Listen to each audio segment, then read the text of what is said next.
Oh, I thought this set for a second said you recently played games. Like, no shit. Of course I recently played games. What game is this we're talking about here? Is this Grisaia? People try fixing it themselves alongside Ubisoft developers, but all of the fixes only seem to be temporary. Only an 8-hour trial. This can't be about Fruit of Grisaia. Ubisoft. Yeah, Fruit of Grisaia was definitely not made by Ubisoft. I thought for a second maybe this was, perhaps, I don't know, a review for Fruit of Grisaia. No, Brothel Simulator. Honestly, it makes more sense. I have never had an interaction with a real woman.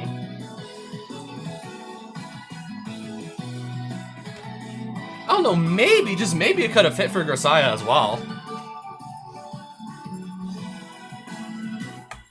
I also want to see what the new items in my inventory are. Most innovative gameplay. I thought for sure they're gonna have to do with like Yumiko Sakaki since I'm in the process of eventually finishing her route.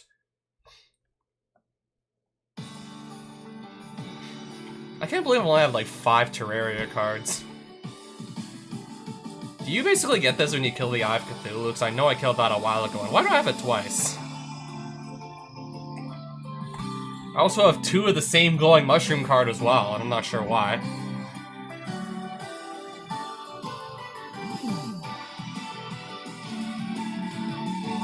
I don't have an Amane card, despite the fact I finished that route. Not sure how I didn't get the Amane card. And as for the Yumiko one, I don't know if I have to, like, get far enough into the route or just finish it outright. What trading card is this? Valid until... So do I have this or not?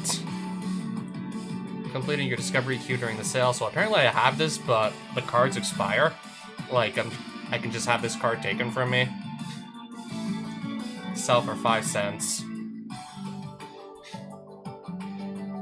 I have to buy something that's probably going to cost way more than 5 cents to get 5 cents to sell this card.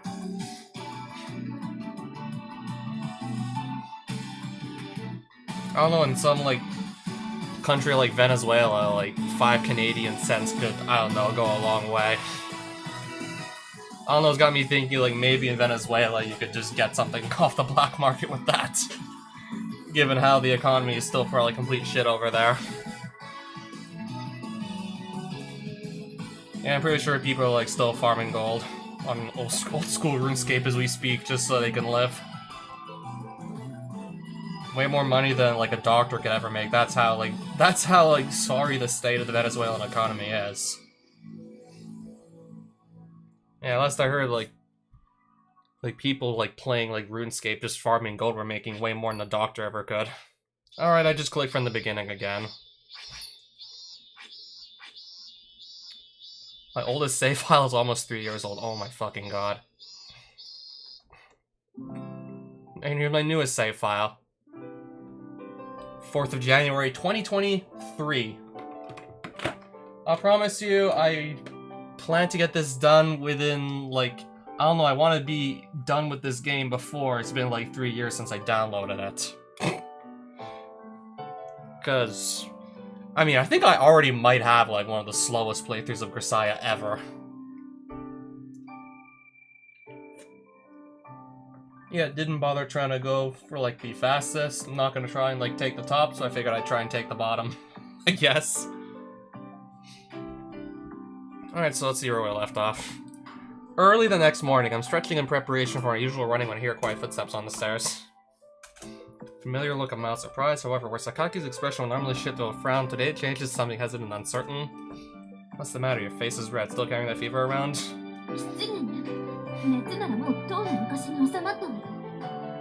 What fever? I don't know, I'm guessing it was like after she like remembered like most of her backstory, she got some fever from it. I got over it thanks to you. Good to hear.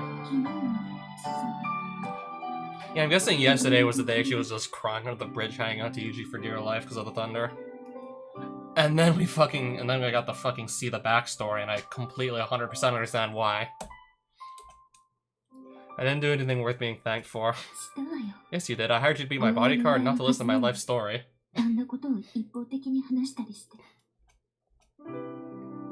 He asked for my permission before he started talking, and I agreed to listen. There's nothing wrong with that. I noticed Sakaki has to grow oddly solemn when the topic of my job comes up, but today she seems downright docile. The girl does look healthy enough. Still, it's entirely possible yesterday's events left some lingering psychological effects. Sakaki? Nani? As long as your request is in place, I'll protect you. Rest assured, that's all. Finishing my leg stretch as I stand up and check the clock. Just about time to head out. I'm gonna be running for a while. See you this afternoon. Then I leave the dorm. Don't have much to offer right now. Simple promise is the best I can do. Hopefully that's enough to provide some reassurance. The past can't be taken back, no matter how hard you try. That's a lesson I myself learned all too well. All the more reason she's to value her present. Hopefully they've just given up, but fortunately the threats approaching Sakaki have gone quiet for the moment. If this pattern continues, it shouldn't be hard for me to keep my promise. Oh, we're going back here again? Oh, Yumiko just goes back here, despite the fact that it seems like she's in danger whenever she does go here. And then that goes Sakaki's past. The hopeful present abruptly takes a sharp turn for the worse. You alright, Sakaki? Can you keep running? Doesn't sound like it. So she says, but it's obvious at a glance the girl's close to her limit. Harsh casts to interrupt the feeble words coming out of her mouth. Damn it, they caught me napping. A number of men swiftly surround us. Protecting Sakaki behind my back, I confront a semicircle of attackers. This sort of scene has certainly been common enough over the last month. This time, our opposition is in an entirely different league. Was this what they were aiming for all along? They stopped the car above the riverbank and came down on us suddenly. Up until that point, it was the same as usual. But as my master once told me, relying on precedent is a dangerous game. Always think outside the range of your predictions. A lesson, it seems, I didn't learn nearly well enough. As I readied myself for another simple one-by-one attack, the first 3 men out of the car charged at me simultaneously. Caught by surprise, I faltered for just a moment. They seized their chance and executed a beautifully coordinated attack. The first 2 moved to grab my arms and legs, while the trailing man came straight at me to deliver the saving blow. The fight would have been over in seconds if I misjudged the attacks from the left and right, even slightly. Stooping down to avoid their grasping arms, I kicked the first man's ankle and shot my hand at the second man's liver. Holy shit! Nice blood, nice animated blood, by the way. Since when do we attack it? Gah! I didn't even have time to catch my breath before the third man's fist came down on me from above. Sheer reflex got my elbow up in time to block the punch, but his attacks continued in an unrelenting stream. Damn it, that hurts, asshole! This guy had some impressive back muscles and he knew how to use them. His tightly clenched fist swung down to my head with the force of 2 massive hammers. A single direct hit would have given me a conclusion at the very least, and a knockout seemed a very real possibility. With a sharp battle cry, I slipped by the hammerman's side and drove my heel into his knee. The hammer stopped in his tracks. As he reached for his right leg, I then kicked him in the head, okay?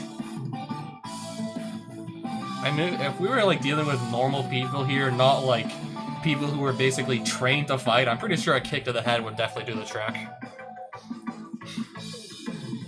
I somehow managed to bring down the first wave of attackers, but the dramatic change in our tactics was alarming. I could feel my heart thudding frantically in my chest. If they try that with a bigger team, it's going to get ugly. My instinctive response was to run for it with Sakaki in tow. Unfortunately, our enemies clearly anticipated that. Where they have used their entire force charge down from the car, this time they set up a second team further along the bank to cut off a retreat. Can't let them all attack at once or it's game over. I carefully size up the group of men surrounding us. One thing's immediately clear, they're not going to be an easy way out this time. Listen up, Sakaki. I'm going for a preemptive strike. Once I open a gap in their perimeter, make a run for it. I'll keep them off your back. But then you'll be... There's no time to debate this, let's go. I break into a sprint, heading for a point where the 5 men surrounding us can easily move to intercept. As expected, they instantly launch a simultaneous attack. Simultaneous attack, oh my god. Aiming to trap me in a pincer. There we go. Dodge grasping arms from the left and right at the very last possible moment, slipping forward to leave two of the men charging directly at each other. Nice. A pair of dark-suited men jerked to an unsteady halt like a pair of outfielders chasing the same fly ball. Seizing the moment, I grabbed them by the legs and flipped them off their feet. The two men hit the ground headfirst with a satisfying pair of thunks. Before I can even confirm they're staying down, their buddies got a sleeper chokehold on me from behind. But I'd seen this coming from the moment he started circling around me.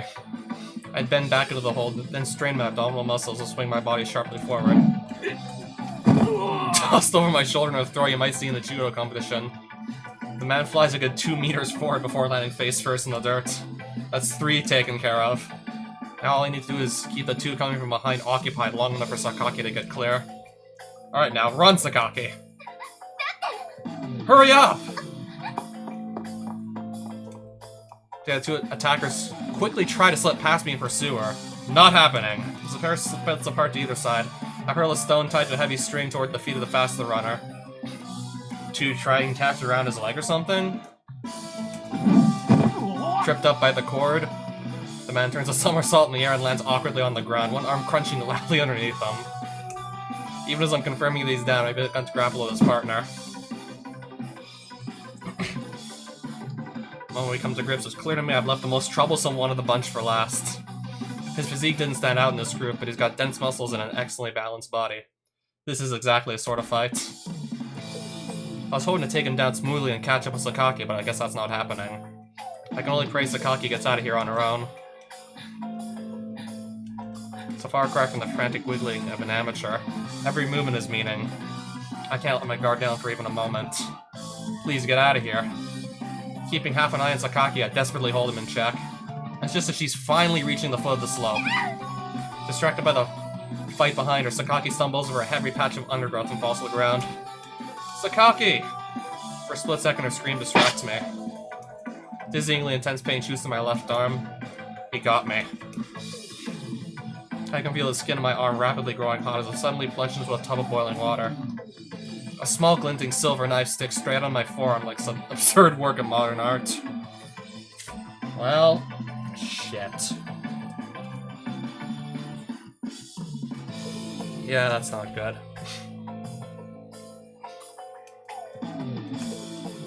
My grip on the man weakens against my will.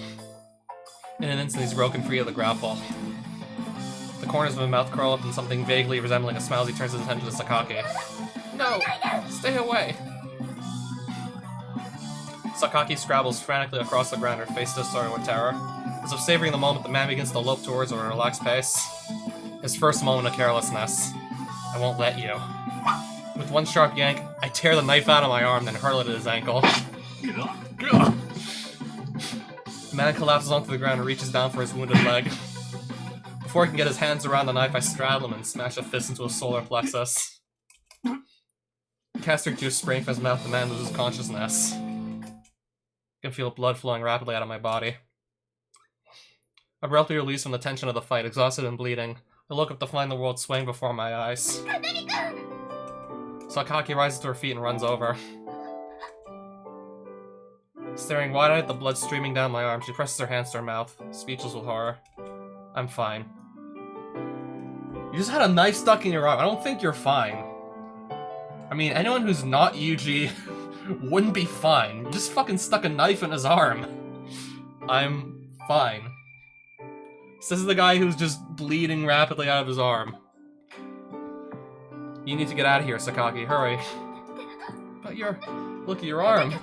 It'll be alright once I stop the bleeding. Get moving. There might be more where those guys came from. The pure white piece of cloth has quickly dyed bright red. Her anguished expression distorts still further. I've heard people say women are a little less squeezy around blood because of their regular menstrual cycle, but I doubt that makes an injury like this any less surreal and terrifying. How should I stop the bleeding? It's fine, right now you need to. You can't expect me to just leave you here, hurry. Then again, I've lately seen quite a few human expressions start to leak out from behind the indifferent front of hers. In any case, there's no point letting this circular argument drag on forever. We're just wasting time at this point. Fine, tie it tightly just under the elbow.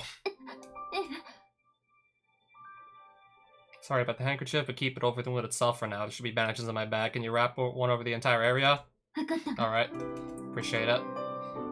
Sakaki performs some first aid, soon back on my feet. Nonetheless, we have to hurry along the road home as quickly as possible. After all, there's no telling what else these people might have planned. The old rules clearly no longer apply. Sakaki hasn't spoken a word, most likely out of concern for me.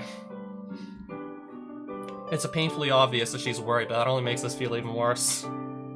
Pathetic. What kind of a bodyguard makes the client worry about them? For the moment, I gotta get us back to safe ground and plan immediate countermeasures. We can't get away with the usual routine anymore. Looks like it's gonna be another rainy night. You managed to at least wound him then? Next time, finish the job. If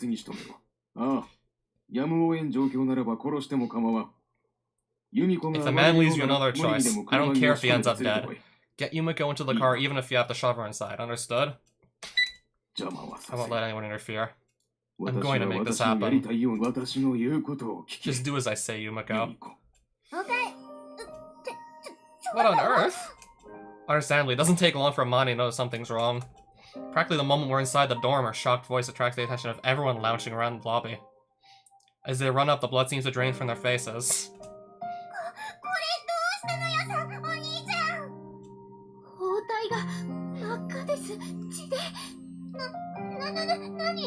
Were you in an accident? Did something happen? Wait, seriously, come on. The lazy summer evening quickly gives way to a borderline panic. There are some complicated circumstances. I prefer not to make much of a scene. A little treatment here should be enough, Sachi?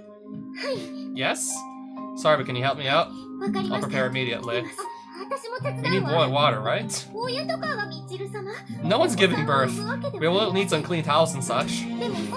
Okay. Sachi and Michiru noisily dash back to their respective rooms. Guess I'll head back to my room for the moment. Sakaki, would you help me over there? Of course. Appreciate it.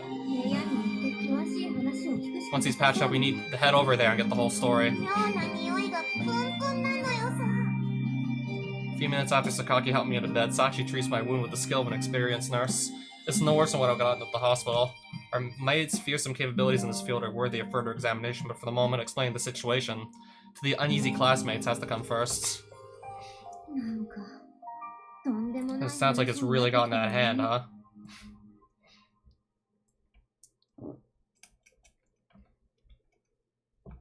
So I guess, like, none of the rest of the students know that Yuji and Yumiko are constantly under attack. I have to be thankful Yumi-chan got out okay at least.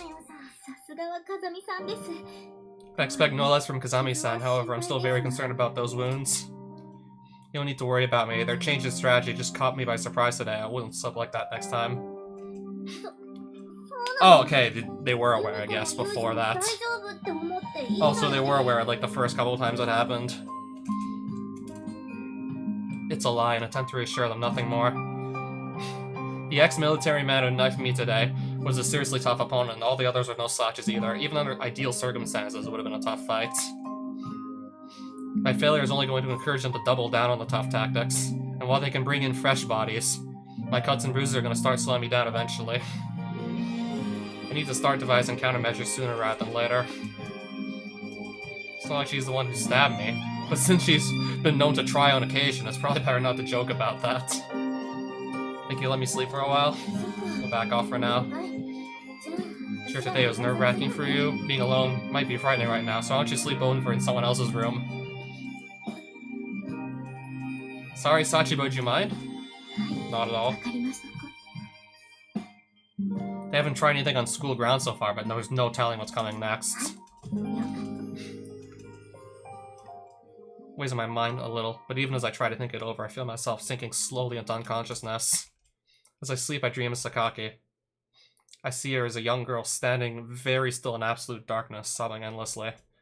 When I approach, her appearance changes to the young woman I know, but the tears don't stop flowing down her face.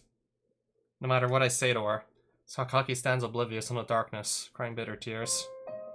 The moment I wake up, I notice an odd sensation enveloping my left hand. Darkened room is sound, but I sense someone's presence nearby. It almost feels like a continuation of the dream, but when I move my eyes to the side, the truth becomes clear. I'm sure Sashi ushered her out of the room. She should be sleeping by now, but instead she's sitting at my side. Did I wake you? It's alright, I got some sleep. Have you been sitting here all this time? Couldn't help worrying. So after going to Kamina-san's room, I came back.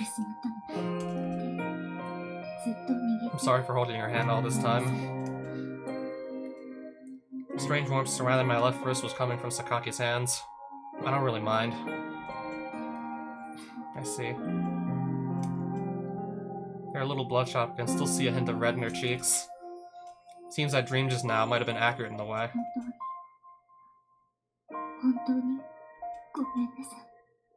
Stroking my hand a little, she speaks in a sincerely apologetic tone. Nothing to worry yourself over. When you're on guard duty, that sort of thing's always a possibility. Let's just be thankful no one ended up in the hospital. But from the look on her face, I can tell Sakaki isn't remotely convinced by this line of argument. Nothing you need to feel guilty about. I accept your request, so I'll put my body on the line when necessary. Even if I get a little banged up, as long as you're safe, that's a success. All of a sudden, her quiet voice grows rough and quavery. How can you say that? You called that a success? Seems I chose my words somewhat poorly. Sakaki's reached the end of her endurance. Tears, clearly not the first time she's shed tonight, fall into my bandaged hand.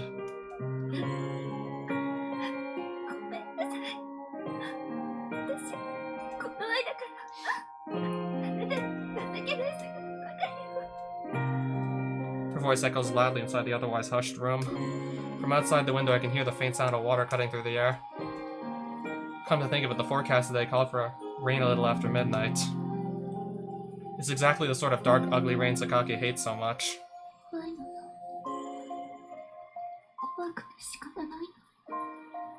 After a few minutes of wordless crying, those words slip out of her mouth. Of what? Afraid of getting the people around me hurt. I don't want that, I can't stand watching it. At this rate, you and the others might end up suffering because of me. And then... a tear lands on top of her rigid, trembling hands. Then another. Can't let that happen again. I just can't. Losing her mother, betrayed by her father, denied even the chance to make friends. She was pushed into a mock school built as a gilded cage. On an emotional level, it's not surprising Sakaki finds this latest breakdown deeply painful. But that's also exactly why I want to do something for her.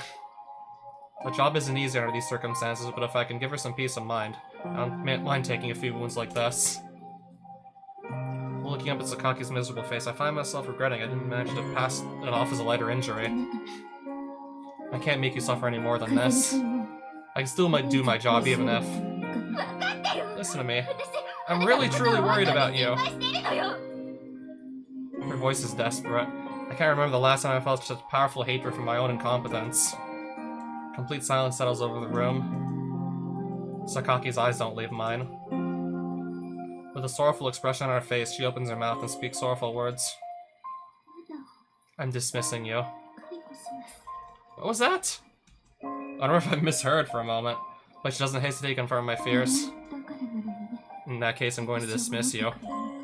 You saw those people today. Without me around, next time they'll definitely, like, shove her in a car and take her somewhere she probably doesn't want to be. Somewhere I can imagine she really doesn't want to be. Not that she knows exactly what they're trying to do, but we've seen the asshole a couple times from our point of view. If that's the only way to keep you and the others safe, so be it. To be certain, although they attacked me today, their target is Sakaki alone. If I leave her side, the main threat disappears. Those goons will probably decrease in number, maybe even all together. I mean, if they're targeting Sakaki, if you think they're targeting her, why would they disappear altogether? There's probably just gonna be, like, I don't know, like, fewer of them. I mean, like, what's, like, one random schoolgirl gonna do against, like, I don't know, like, even, like, 2 or 3 guys, let alone fucking 8 of them. Oh, let alone, like, 8 guys on one team and maybe another 8 on a second team.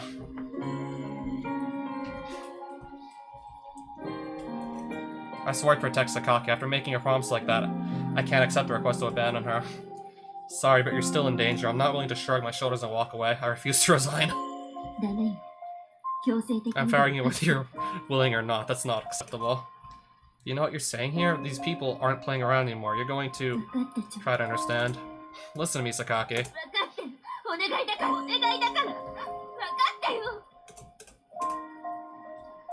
Sakaki's expression tells the story. This isn't something she just said on the spur of the moment. It was a painful decision made after long thought. The tracks her tears left on her face, the tightly clenched hands. That anguish in her debate has left its marks on her. But just because I understand the depth of resolve doesn't mean I can accept this. It's painfully frustrating to know my sloppiness drove her to such an agonizing decision. Alright, I accept your dismissal. Sakaki isn't going to budge no matter what I say. For a moment, there's no other way to give her relief.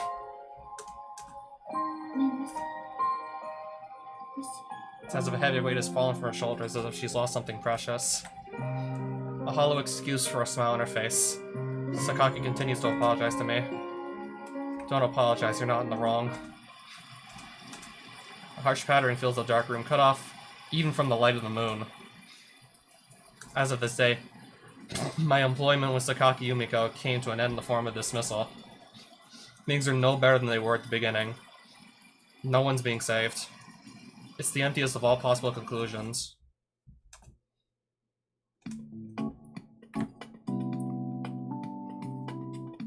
Our classmates were uniformly surprised by the news, but they haven't pestered Sakaki about her reasons. I think they figured out why she made that painful decision. Makina, you ready to go? Go where?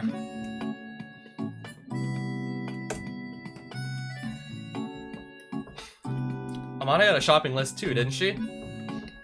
Don't forget or things might get scary later.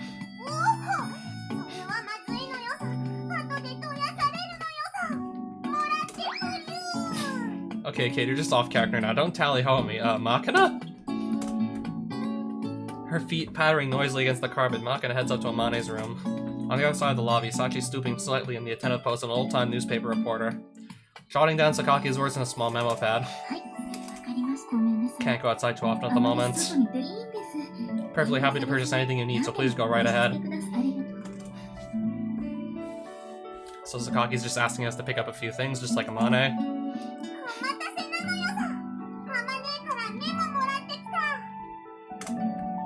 Well then, Kazami-san, shall we go? Yeah. Answering my younger classmates, I glanced at the far side of the lobby. Sakaki's been reading on a sofa at the side of the large front windows for a while now, but from the desultory way she's picking through the pages, I think it's safe to say she isn't particularly focused on the story.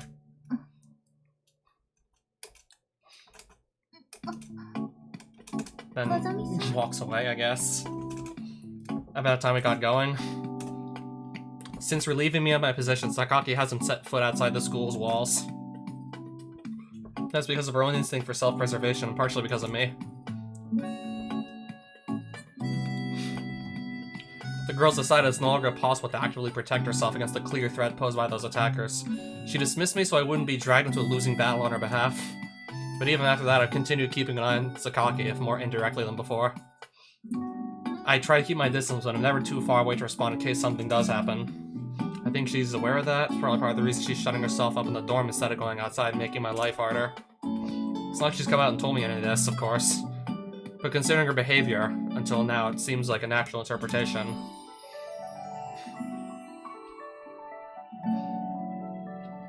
Sakaki defiantly rejected the life of a bird in a cage, acting as she pleased even in the face of threats. But now she's locked up once again.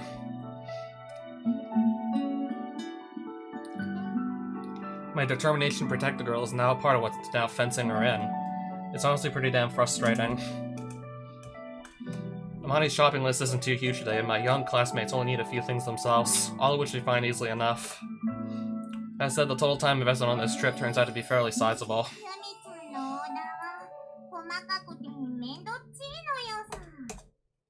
Sakaki's shopping list reflects her personality. It's neatly and methodically written, even naming specific manufacturers and product numbers. And Sachi insists that we can conduct the painstaking hunt for the exact items described. So this final part of the trip is taking longer than the rest combined. This level of clarity is extremely helpful in avoiding mistaken purchases. Naturally, she's brought enough of those things for all of us. Not that there's anything new, but you're on top of things, Sachi. Always be prepared is my motto. A little effort in events prevents trouble down the road. Yeah, true enough. They love that cliche in my workplace too. So long as one always has a few contraceptives on hand, even the most abrupt sexual encounters can be accomplished without undue panic, yes? It's a similar principle. Right, sure. It's a bit late to lament my role in the rising levels of vulgarity around here, but... When a girl who comes off as innocence personified starts talking like this, I can't help but feel a little guilty. I've been starting to think a good part of the problem might lie inside Sachi herself. She's gazing a little way down the street with a curious expression on her face. What's wrong, Sachi? What the hell is that woman doing? A certain blonde has parked herself by the side of the road. Oh, she's so late. Ensconced in the driver's seat of her tacky bright yellow sports car, what's she be doing here? Kicks her bare legs into the air in a tacky display of irritation, turning every male head in the area. Is Yuji getting taken into custody or something? Life's given that lady more she can handle, ain't it? In a whole bunch of ways. An accurate evaluation. And then she turns in our direction. And with a greeting more appropriate for a co-ed hitchhiker stranded in the Utah desert, she favors me with a nauseatingly sweet smile. Alright, let's go. No reason to hang around here all day. I attempt to play dumb.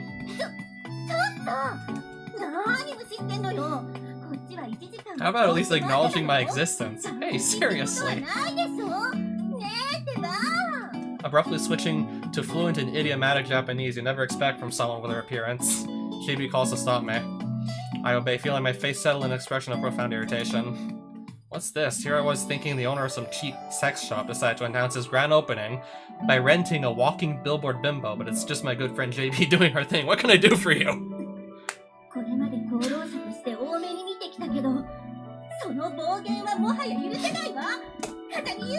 Look, JB, I'm not particularly criticizing you. I have the greatest respect for your professional capabilities. All I'm saying is, given your age, it might be time to quit this hobby of wandering around town in clueless foreigner mode, while dirty old men undress you with their eyes. No offense intended. Next rotation, I'm definitely sending you to Afghanistan or Somalia. That's not a threat, it's a promise. Oh, this aged so poorly. Oh man, good luck dealing with the fucking Taliban of all people. God, that aged so poorly. Yeah, so pick your poison. Deal with the Taliban or Somali pirates? That might be a nice change of pace. I'm currently unemployed, you see. Really makes you realize the importance of having a nice steady job. I mean, if you thought, like, being drafted to Afghanistan was, like, bad in 2011, oh shit, like... Fast forward to, like, fucking 2023 or even just 2022. Just fast forward to when the Taliban took over again.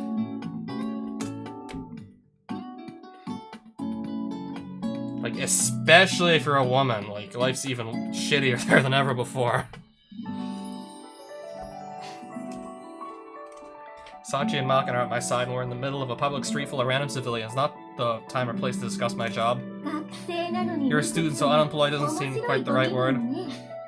I suppose not. That's why I'm enjoying a lazy summer vacation instead of polishing my resume.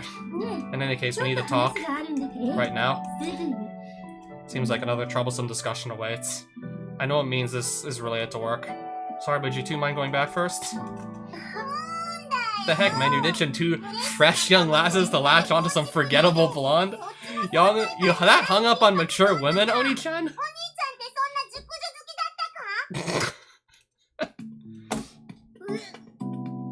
Forgettable blonde? Indeed! Incidentally, the unforgettable blonde is Kirikiru. Can't wipe that one out of your memories no matter how hard you try. Forgettable.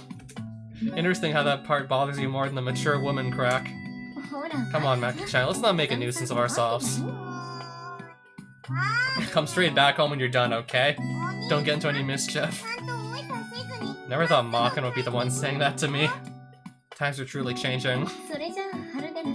Well then, please excuse us, we'll be heading back now. Sorry about that. Am I really that forgettable?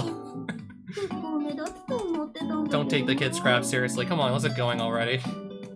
I said that all women in my life, regardless of age and personality, uniformly managed to give me headaches.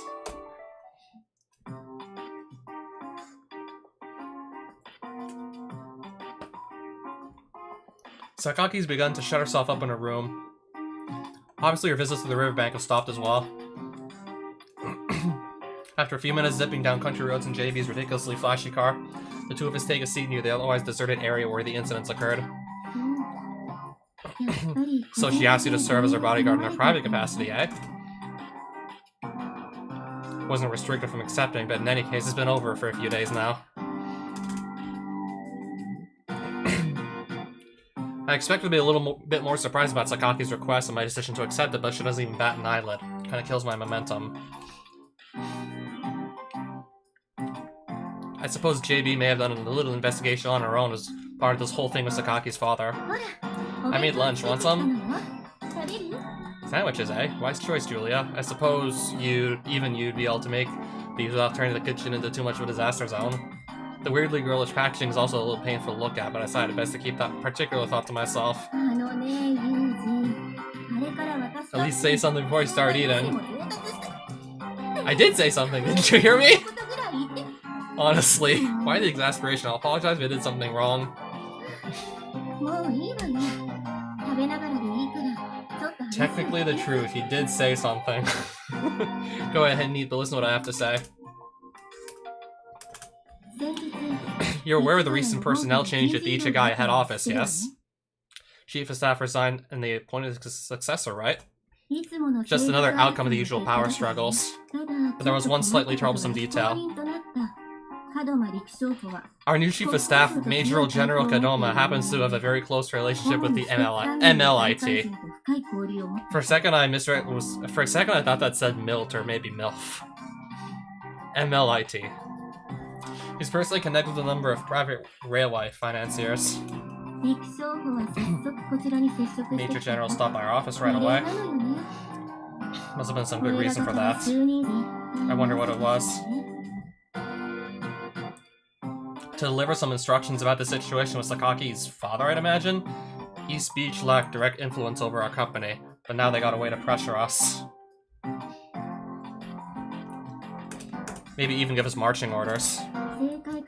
Give him my possession, I can't confirm or deny any of that. Major General brought up one Kazami Yuji and whether it might be best to have him moved inside a different yard with a taller fence. He said it with a laugh, so perhaps it was an attempt at a joke, but who knows what he's actually thinking. This really is a fantastic job despite the crappy salary. First I'm pushed into a mission, then I'm yanked abruptly off it, and in the end I get a nice trip to the doghouse for my trouble. Our employee benefit program is a shining example to the world. This seems to have become a matter of national interest. It's not a situation you can control on your own. What are you telling me to do?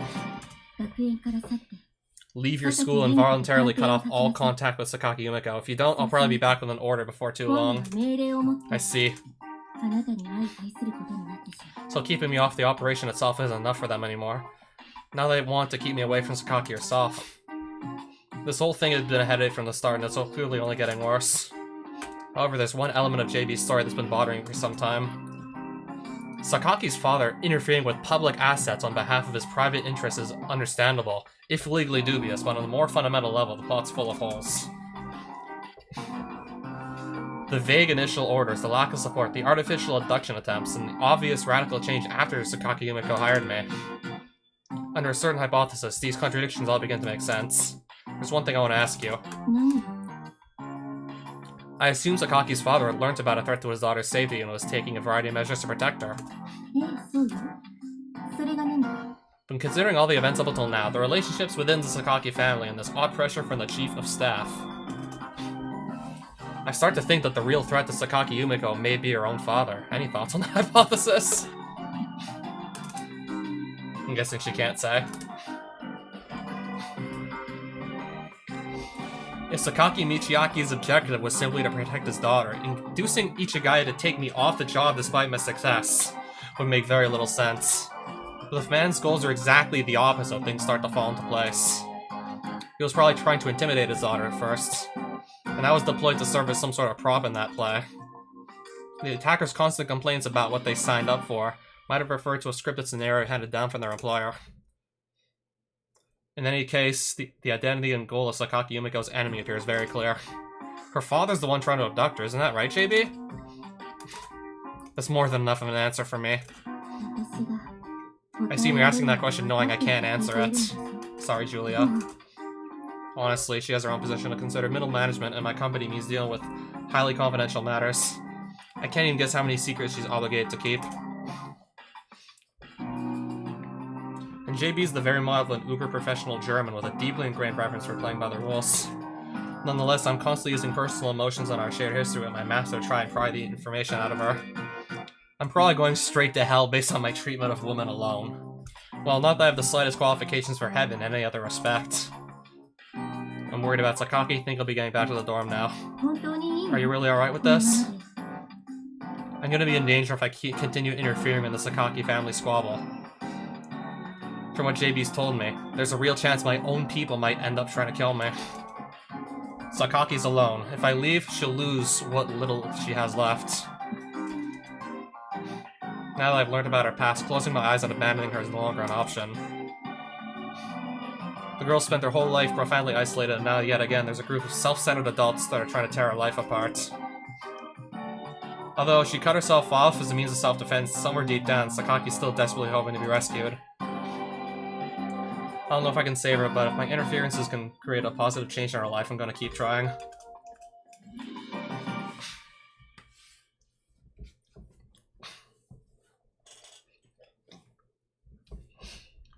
I owe that much to the woman who pulled me free of the same dark swamp Sakaki's trapped in. Are you in love with Yumiko by any chance? Why is it women always go straight for the romantic explanation? You're no better than those leering gossips in the dorm. At the very least, that's not what this is about. Probably something closer to sympathy. She's only half convinced. Surveillance is only going to intensify. Ichigaya will be scrutinizing you as well.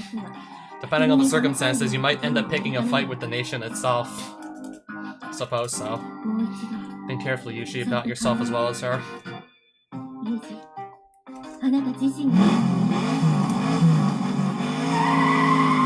JB says difficult things sometimes. Alright, so she drives off, Yuji walks home, and then what happens? And then it's raining, sure, can't sleep.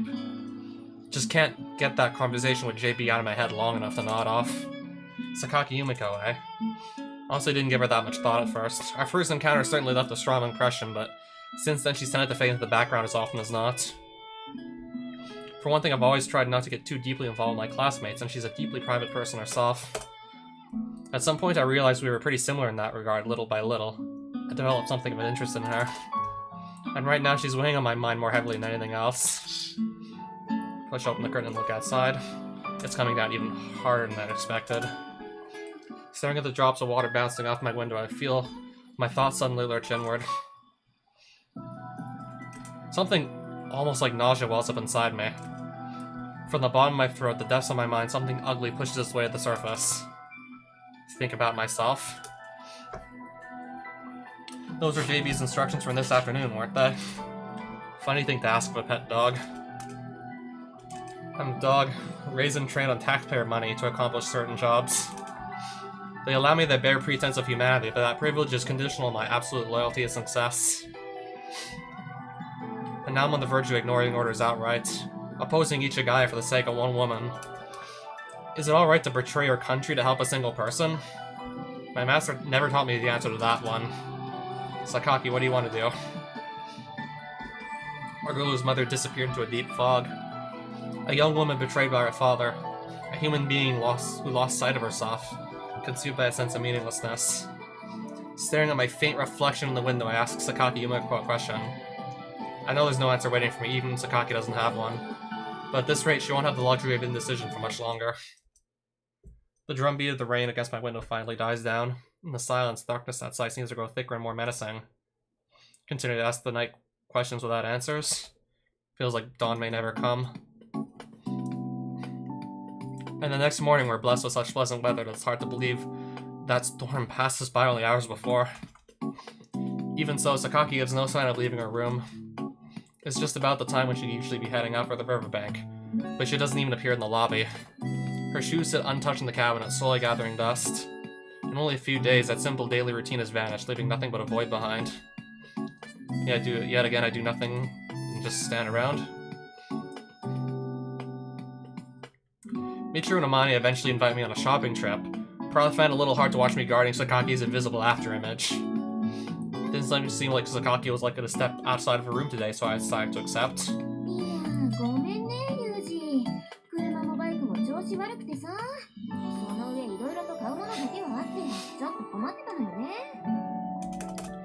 We picked up a bunch of small miscellaneous items for Amane on the previous shopping trip, but today it's mainly bulky items like tissue paper and rice. All three of us would have had our hands full by the end. Definitely would have been difficult with just the two girls. I don't really mind. Also, Sambar is one thing, but I'm having a hard time imagining you carrying 10 kilos of rice on that motorcycle. Got a point there as well. I can just see her roaring down the street on that ridiculously low-riding chopper she calls Boba Toro, with a big sack of rice strapped to her back like some backwoods grandma. Then again, Amane puttering along happily in a prototypical country mini truck, packed with the gills with provisions will also be pretty comical, but unlike the first case, it's funny because she looks so perfectly appropriate in that picture. Probably better not mention it.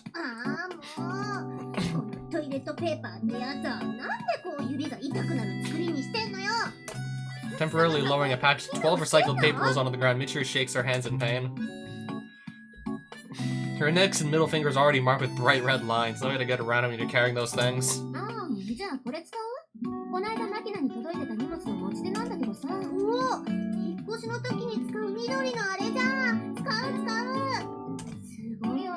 Just kept it around because it might come in handy, I guess.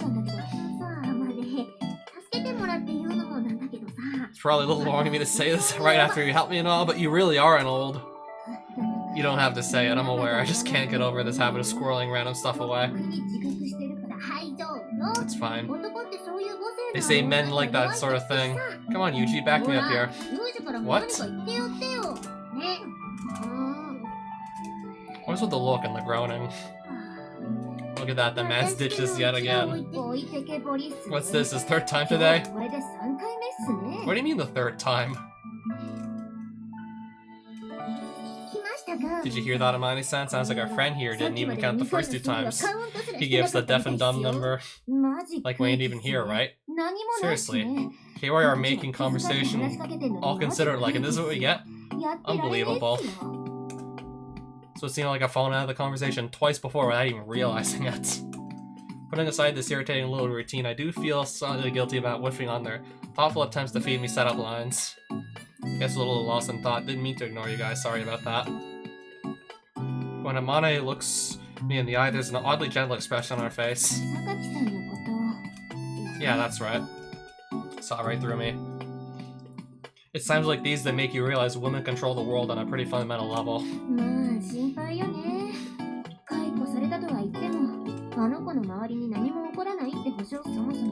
And nobody seems to know what's going on in the first place. How's Sakaki been doing lately from what you've seen? Anything noticeably different? She hasn't really changed, but I do think she's a little down. It's not like the usual Yumiko, I guess. I see. Sakaki's trying to at least appear calm around me. But even so, she isn't able to hide the turmoil underneath the surface. If you're like this, everyone else is gonna end up depressed too, okay? Try to at least act a little cheerful. That's right. Not like standing around brooding all day is gonna accomplish anything, yeah? I'll make a big feast once we get back, so get some food in your belly and cheer up a little. Amane delivers this line with a guffaw and a friendly smack to my ass. Not only am I unable to help Sakaki, I've ended up getting my classmates worried about me. Truly pathetic. What am I supposed to do? Yet again, I find myself admiring a simple question as no answer. Just as we're getting close to the dorm, I notice something slightly out of place. It's the sound of multiple engines moving away from the entrance. Sounded like a car or something? Principal Tachibana? Wouldn't be around during summer vacation, right? Wonder what it was. Pretty rare to hear engines running this close to the school. The principal and JBU would be the main suspects, but as Michiru pointed out, the former was on vacation and the latter just wouldn't disappear before I came back. Spurred by a sudden sense of unease, I set off towards the dorm at a run. Hold on, Yushi! What's wrong? Oh no, they got her. The instant I open the dorm's front door, Makina comes running up to me. What happened, Makina? It happened so quick and... Yumi-chan? Yumi-chan's? Makina, calm down and tell us what happened. Okay? Rafal, this isn't Castlevania 3 Dracula's Curse. Hi, by the way, and... Of course I'm gonna be playing Castlevania Dracula's Curse in the future. Yeah, I still definitely see myself... Yeah, I guess while we're on the topic of CB3, I still have seconds I see myself taking off the Sypha. I'm anticipating I could take off at least like 5 seconds from the Twin 809, and then I think I'd be satisfied with that run. And then I still also kind of want to just do like quote-unquote all achievements on retro achievements. Basically make up like another unofficial category because CB3 doesn't have enough categories. Oh no, they got her. These cars suddenly stopped outside. They asked whether Yumi-chan was around and I wouldn't tell them. Then they started saying they'd come in by force if they had to, and they came in by force. Did they hurt you or anything? Yumi-chan showed up before it got that far. Sakaki came out and surrendered herself, I guess? Damn, you're up at 4 AM? I mean, I know I stay up pretty late too myself, but I don't know, maybe go to sleep. You can always just rewatch this stream later. Or, I don't know, like Castlevania 3. I can't guarantee that next time I do a CB3 live stream, it won't be like 4 in the morning for you. She can't cause everybody any more trouble. Brought out her luggage and everything and got in the car just like that. You've gotta be kidding. Did they say where they were going or anything? This time the girl slowly shakes her head from side to side. None of them said a word the whole time she was getting her stuff. Just stood there like statues. It was really, really scary. It's alright. There. What is it, Yuji? Your face is kind of scary right now. You went with them voluntarily? Is this really what you want, Sakaki? I don't know, I was halfway expecting her to just like not put up a fight the next time like the men just showed up to just try and take her off. Assumably back to her father who just wants to use her for like his business and whatnot.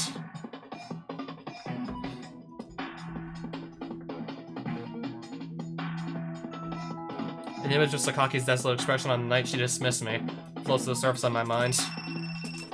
A message? When I read those lines, the face that flashes before my eyes don't belong to Sakaki. It's the face of a woman who spoke the same words to me over and over again. A woman who never accomplished anything, never broke free. And then a man with an angular face, reaching his hands out for me, swinging his fist mercilessly into my face. The memory seemed to rise up out of the tiny LCD screen and pushed away into the present. That idiot. Closing the cell phone, I snap out the words reflexively. Ignoring their concern, I fire off a question at Makina. What was the model and color of the cars, and how many were there? I'm gonna guess a lot. 2 black centuries. I see. Nodding, I glance quickly around the room one final time. I'm going.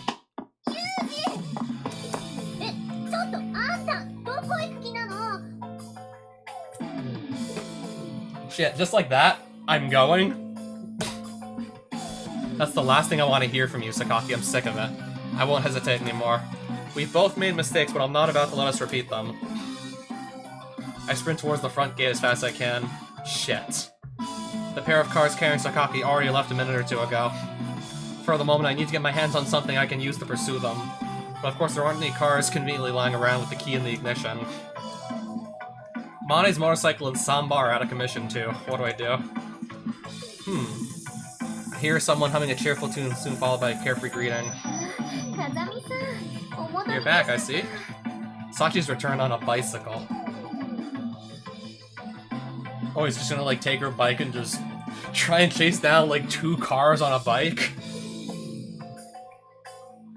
I don't know, it might work out. It might. I can't remember like really almost any of the other details about like some story on the news. Like, I think like 3 or something about 3 teenagers chased down this kidnapper with his car on their bikes and successfully rescue like the kidnapping victim. Yeah, somehow like they managed to just pursue this kidnapper in his car on their bikes. And they actually just rescue the person who God knows what could have happened to them if those 3 kids weren't there at that moment in time. Her bike is a medium-sized modern model with small tires, more than a little out of sync with the maid uniform. Sachi lowers herself to the ground easily with a little whoopsie-daisy, lowers the kickstand. A mini velo, eh? Knowledgeable as always. An ivory color frame with 2 cute little wheels on either end. Since the tire diameter is small, it's easy to get it moving quickly.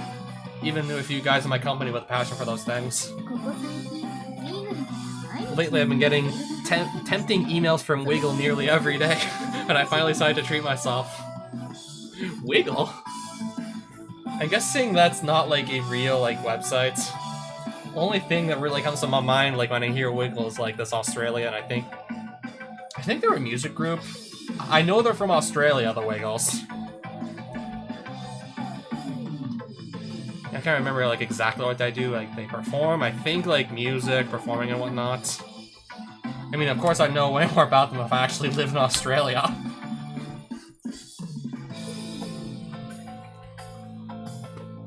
And apparently I also heard a story about like one of the Wiggles literally like fucking dying and then being resuscitated. So yeah, that also had like a happy ending. He was literally pronounced dead and like 1 or 2 of the other band members managed to resuscitate him. Basically saving his life.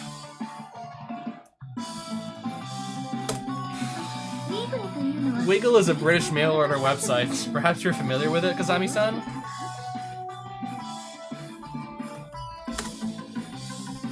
Oh, I'm gonna see if that's a real thing. Wiggle mail order. Is that a real website or is it just something like Cycle Shop? Oh, it looks like it's actually a real thing. Where is Wiggle located? In England. It's actually a real thing. Okay. So they sell bicycles, swimming outdoor gear, world's online fitness shop.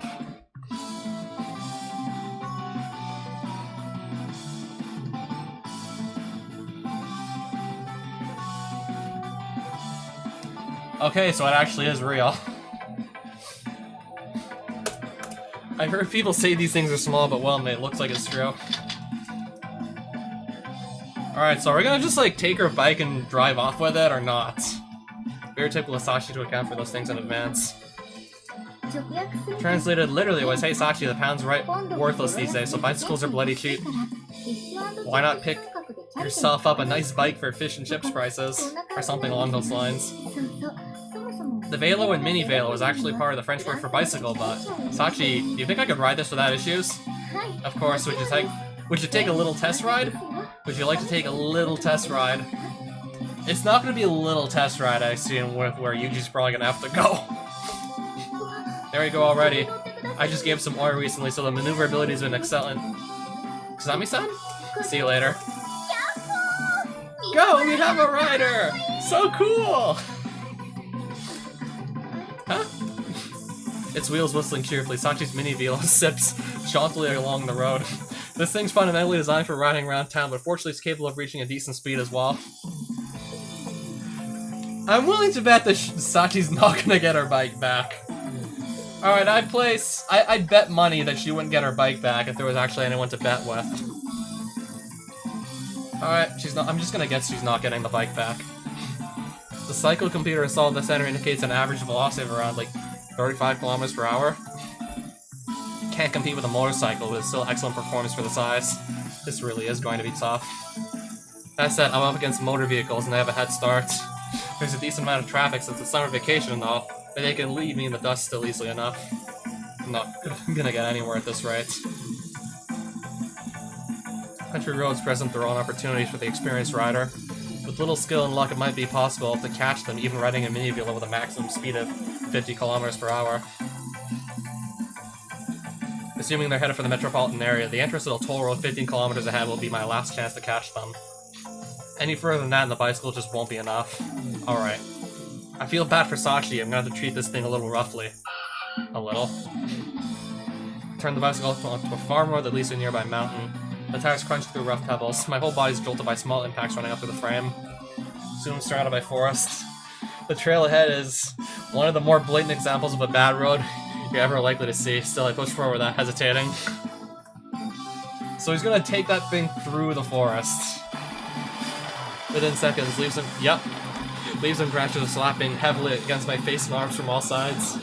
I had been prepared for a badly maintained road for the start, but this almost exceeds my expectations. Truly terrible conditions. This region was once used as an army and maneuvering ground. Wouldn't surprise me if this thing dates back to those days. The designers clearly weren't interested in ensuring a pleasant or easy ride. It's impossible to avoid catching the tires on the natural holes and rocks that litter the path.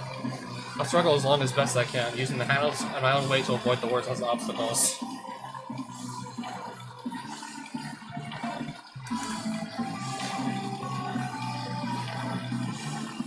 Still, no matter how skillfully I ride, my speed keeps falling. My feelings of impatience are giving way to outright frustration. God damn it! Even so, this is a definite shortcut. Cutting straight through will get me to my objective much more quickly than following that meandering road around and around.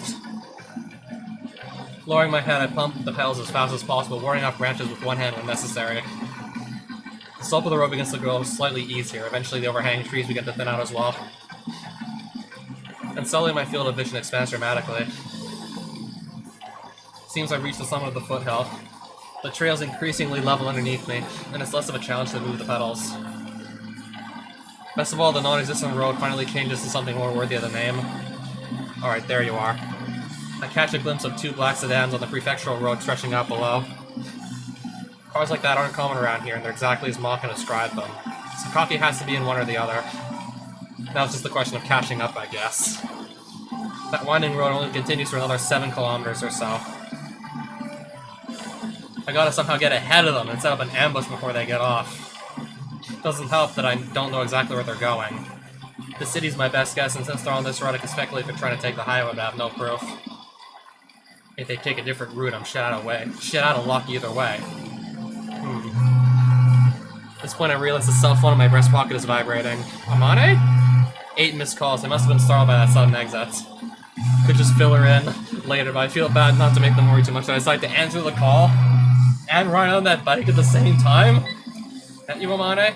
I think you're aware, but I'm sort of in the middle of something. Let's talk later.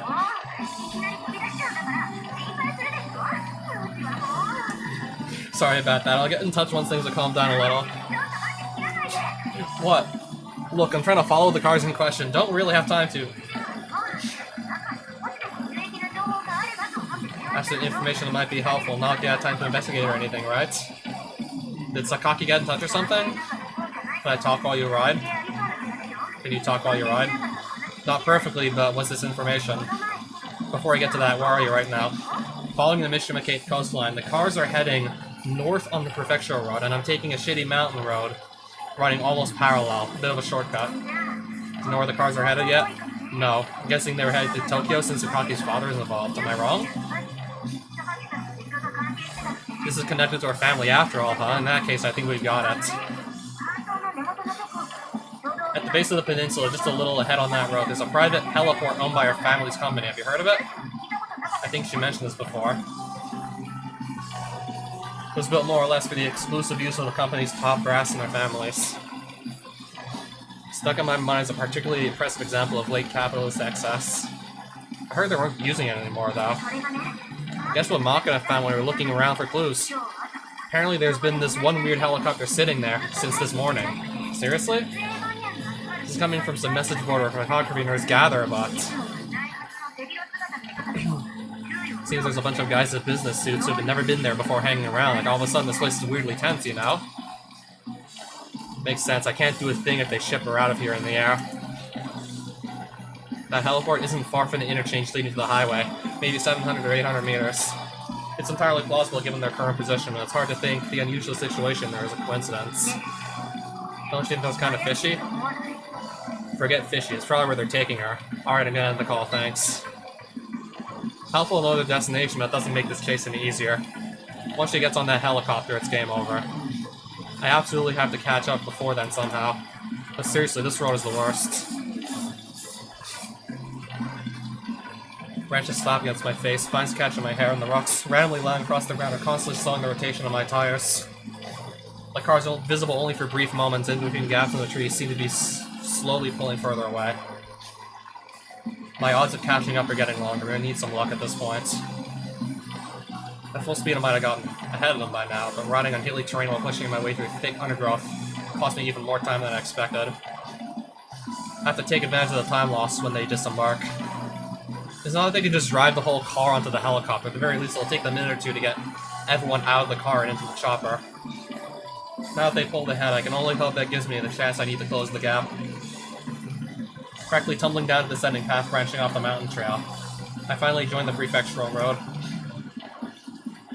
The heliport in question is only 400 or 500 meters ahead, but the cars are no longer visible. Can I make it? Ignoring the traffic light ahead, I let my momentum carry me across the intersection, weaving between the cross traffic. My ears ring from a dozen honking horns as I rush directly towards the heliport. If you crash into any of those cars, no, you're not making it. Small facility on a sprawling plot of land surrounded by fences comes into view. This has got to be it if I remember the map correctly. With a powerful squeal from the brakes, I forced the bike from its maximum speed to a halt. Damn, too late. Just as I'm rolling up to the fence, the sound of a helicopter rotor fills the air. There are ways to get a chopper back on the ground, but few that involve it staying in one piece, and none that are available to me now. And following a car is one thing, but chasing a helicopter on a minivan would be absurd. More like impossible. I mean, forget a minivan, no matter what kind of vehicle you have. Keeping up with that kind of thing from the ground is going to be very close to impossible. So much for that plan. I watch the helicopter slowly rise into the sky and turns its nose to the west. For some reason, the direction of its flight strikes me a little strange. Wait, they're not going to the city? The helicopter is heading almost directly away from Tokyo. It maintains a course to the west, flying parallel to the Shonan coastline. If I remember correctly, to the west of here, there's... Hey, bro, hello, I'm talking to you. Could you get out of the way? A completely out-of-place Kansai drawl rings out in the dry summer air. What, you talking to me? Of course I'm talking to you. Who else would I be talking to in the middle of an empty road? In other words, my presence in the middle of a road is obstructing your passage. You finally figured that out? And how about getting out of the way already? He's got a dome of hair bleached, such a blinding blonde that even Mitsuru would bow down, and a sharp beaked nose that actually works for him somehow. Expensive clothes, too, about the last guy you'd expect to have such a thick drawl. A character redesign might be in order, Once I get a look at the car he's driving, my eyes stop moving entirely. A Gallardi spider? What's a car like this doing here? Of all the out-of-place things in front of me, this is without doubt the most bizarrely misplaced of all. It's the Lamborghini company's signature model. An extreme luxury sports car in the class of a... Are they misspelling Ferrari and Lamborghini on purpose? I mean, they use, like, they name-drop Wiglet, which is apparently actually a real thing. But they're just gonna, like, change one letter in Lamborghini and Ferrari, and suddenly there's just, like, they're, like, knockoff brands. But Wiglet is fair game. With a sticker price, I could buy a nice chunk of real estate. This here's a custom model, too. My dad's in the East Kawag Chamber of Commerce and all, right? Don't know the details, but they've got connections in Italy. Shouldn't be telling you this, but this baby can hit 300 kilos an hour, for real. You don't say. Might be a few guys around with Lamborghinis, but you won't find many driving something like this. Watch it, bro. You don't gotta get fingerprints all over it, right? This thing's about as fast as they come. Seriously hard to believe I'm seeing a car like this in Japan.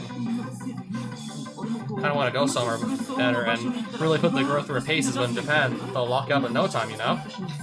Yeah, seriously nice ride here. I gotta get to a party here, but if you don't get out of the way, I'm gonna be. Leaning in close, the man speak knows I speak in a very deliberate tone of voice. A very nice ride. What?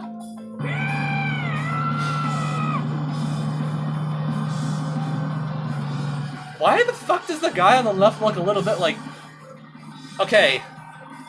He looks and maybe even sounds a little bit like fucking... Dr. Crowler from Yu-Gi-Oh! GX? Am I like maybe the only person in the world who ever just saw the resemblance? Am I like the only person in the world who sees an uncanny resemblance like Dr. Crowler?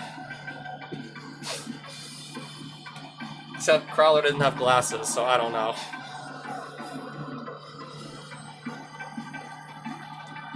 I'm probably the only person who's ever seen that resemblance.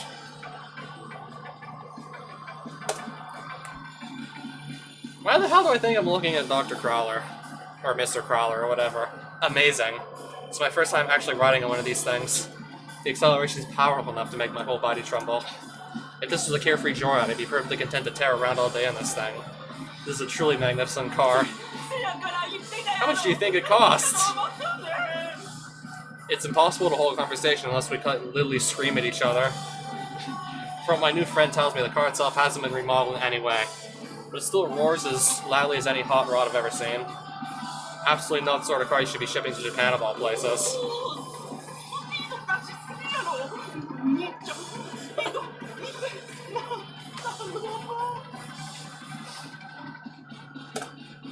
Running around town doing the speed limit on a monster like this would just be disrespectful, don't you think?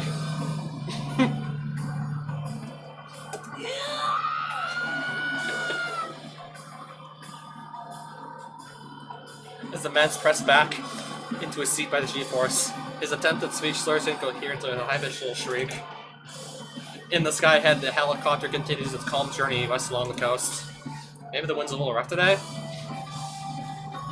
For whatever reason, it's flying at a pretty relaxed pace. It hasn't been getting too far ahead of us. Of course, that'd still be completely impossible at this absolute beast of a car, but... You gotta give it back in one piece and you're done. Okay, first the bike, and now probably this is either gonna get totaled or just... I don't know. I don't know what's gonna happen with the car. I'm pretty sure the bike's gonna be long gone at this point. We ditched the bike and then we just stole a Lamborghini.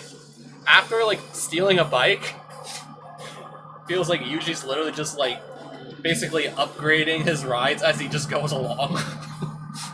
As he just goes along on this hunt for, like, to get Yumiko back. He's just stealing rides and just upgrading them.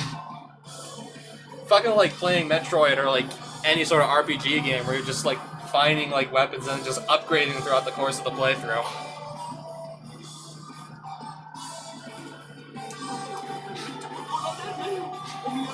I gotta get in that turkey I brought back from my trip and all. They're gonna be mad if I'm late. I see, wouldn't do to show up late at the party, I suppose. Tell me where we're going at least, maybe? Sure, there's a small corporate airport not far from here. Owned and operated by East Beach Transport, a company under the East Beach Railway's roof umbrella. It's mainly used for in-company freight planes carrying parts and equipment from overseas. But every once in a while, a private jet does fly out of there, and the helicopter carrying Sakaki's headed straight for it. You understand where I'm going with this? Who's Sakaki supposed to be? Once that airplane takes off, it's going to become very close to impossible for me to help Sakaki. I'd probably ship her off to some foreign school if I was in her shoes. There's always a risk of information leaking if you hide her in Japan, but that risk gets a lot smaller overseas. I don't care about any of that crap. Can you just tell me how much longer you need to borrow the car? That's all I want to know. We should be there in less than 20 minutes at this pace. Just tough it out for a while. The helicopter seems to have increased its speed ever so slightly. It's very gradual, but I think they're starting to increase the distance between us. I'm gonna pick up the pace a little. You wanna go faster than this? You gotta be kidding me. Don't talk, you'll bite your tongue. Instantly turns onto a straight stretch of road. I press the gas pedal to the floor.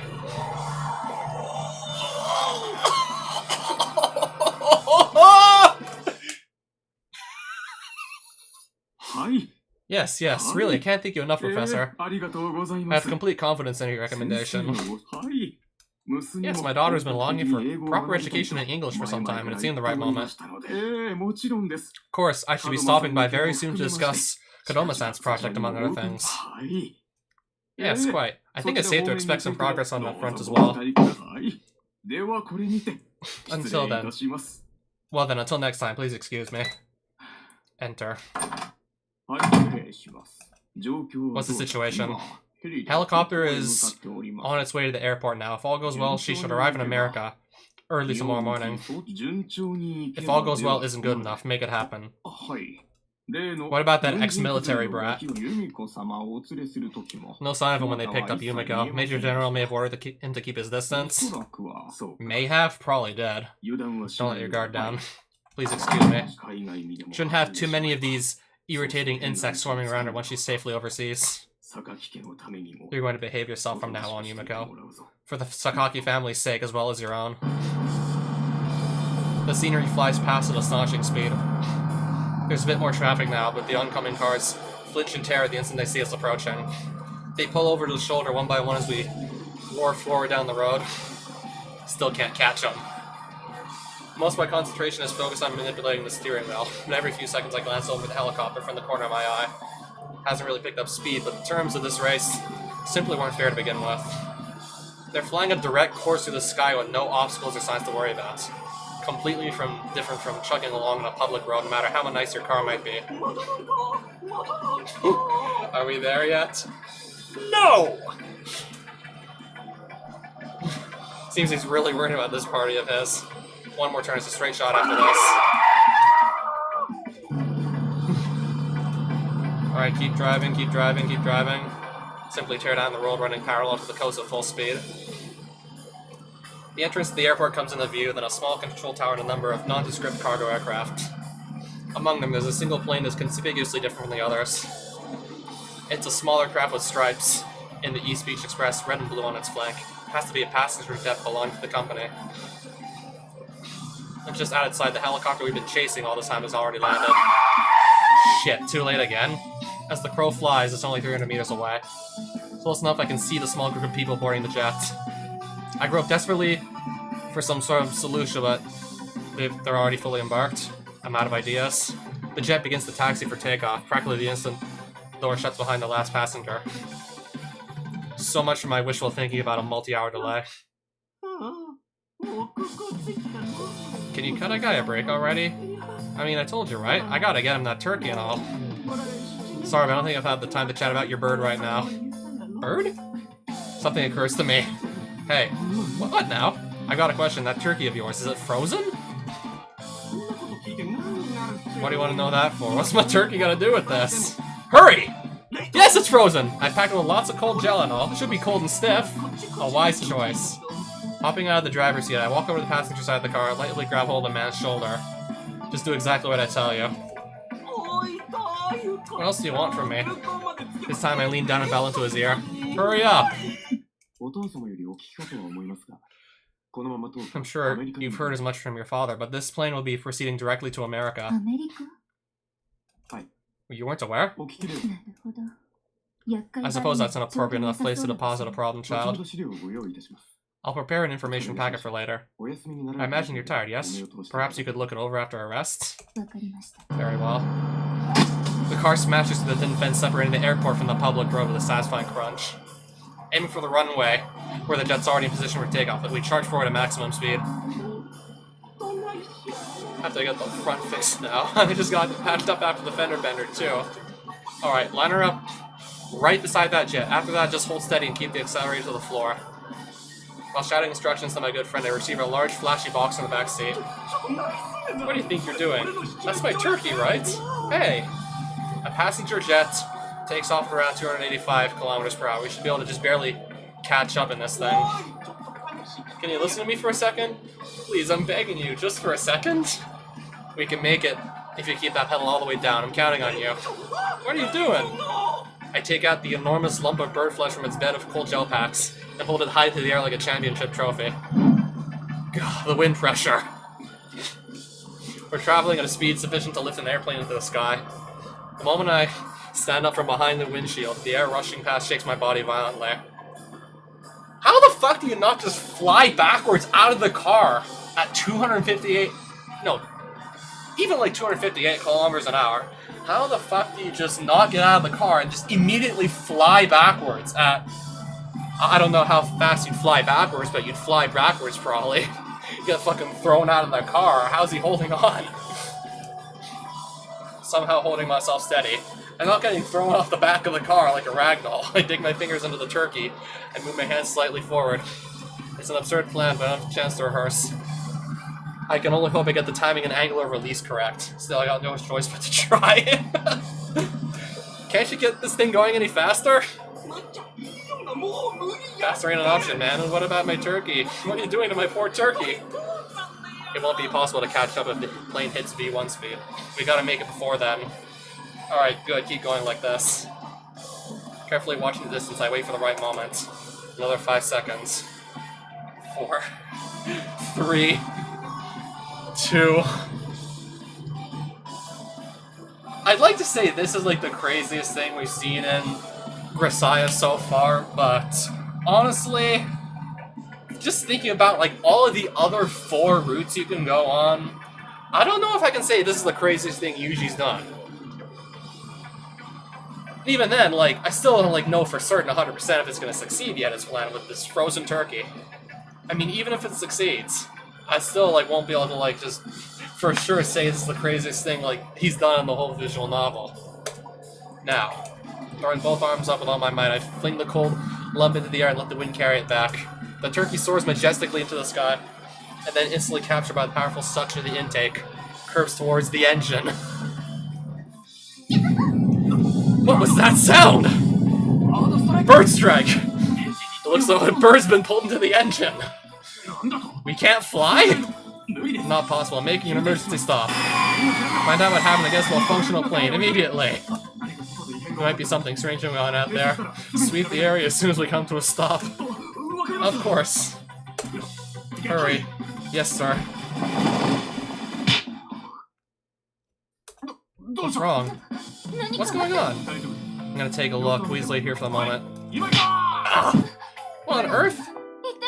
She's sitting at the very back of the 20-seat cabin, crouching as if to hide herself. Her frightened expression changes to one of stunned astonishment the moment our eyes meet.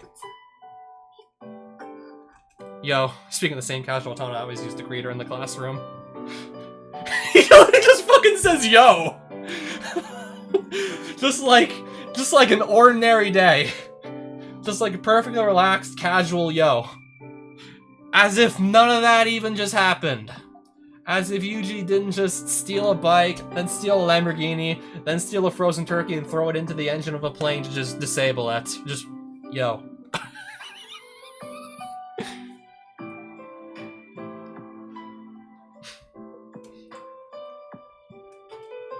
Cool and collected as if none of that even happened. Why are you? I didn't want to cause you any more trouble! That's why I... Before Sakaki continue, I snap off my cell phone and show her the screen. This is the message She probably intended it to be her goodbye, but instead, those words brought me here. Again with the I'm sorry, huh? I told you not to say that anymore, didn't I? All of a sudden, she's on the verge of breaking down. But I was really nothing but a nuisance to you. I just thought that I had to apologize.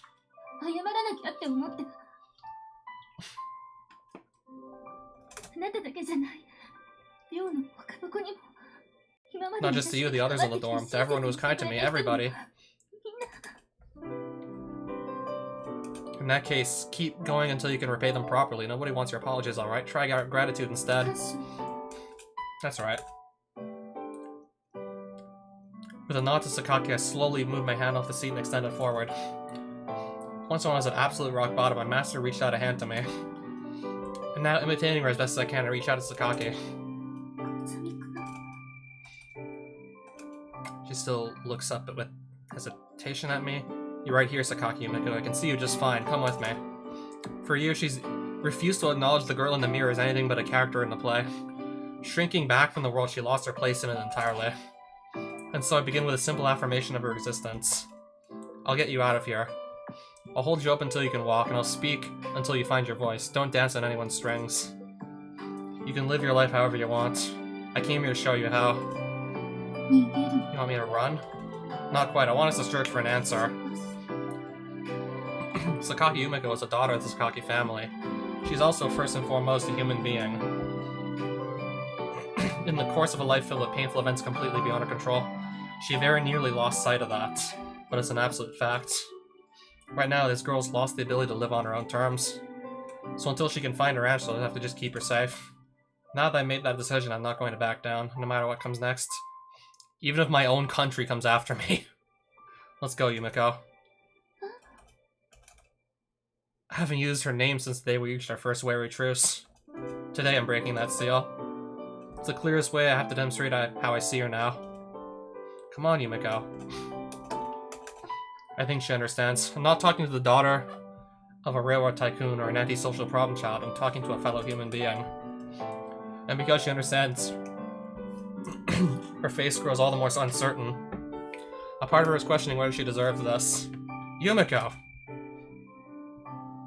Instead of saying it's alright, I call out her name and push my hand forward. Sakaki's breath catches in her throat. She moves her mouth slightly without producing a sound, as if to practice, and then somewhat hesitantly, she speaks. Is it really alright? Yes. I'll go with you. Yumiko nods and takes my hand. At first, it's a gentle, hesitant touch, but soon her grip grows firm. I clasp her hand tightly and return and draw her up out of her seat. There will be others coming soon. We need to hurry. Exit the plane by the escape chute.